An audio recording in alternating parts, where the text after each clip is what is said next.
নিজেদের বোকামির জন্য বিশ্বকাপ থেকে বিদায় নিল ব্রাজিল। শুরু থেকে যদি আর্জেন্টিনাকে অনুসরণ করত তাহলে হয়তো এদিন দেখতে হতো না। বিশ্বকাপের প্রথম ম্যাচ থেকে আর্জেন্টিনা সকলকে তাক লাগিয়ে এগিয়ে যাচ্ছে। বিশেষ করে মেসির পর তাদের 12 নম্বর খেলোয়াড় রেফারি যেভাবে খেলছে, এতে করে এবারের বিশ্ব চ্যাম্পিয়ন হওয়া কেউ আটকাতে পারবে না।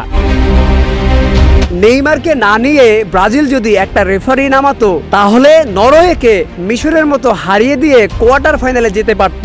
তাই শেষ মুহূর্তে নেইমারকে মাঠে না নামিয়ে একটা রেফারি নামানো উচিত ছিল, কারণ এবার বিশ্বকাপে মেসির পর সবথেকে ভালো খেলছে রেফারি।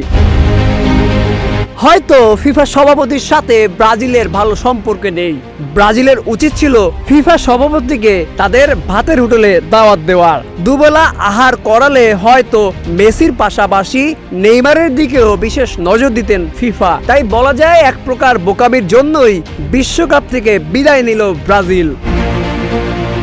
এখন আর ভালো খেলে বিশ্বকাপ নেওয়া যায় না, এখন প্রয়োজন হয় ফিফার সহযোগিতা আর অর্থের ঝনঝনানি। এর সাথে একজন তারকা খেলোয়াড় প্রয়োজন হয় যাকে সবাই চেনে। এই দুয়ে দুয়ে চার মেলাতে পারলেই পেয়ে যাবেন বিশ্বকাপের সোনালী ট্রফি।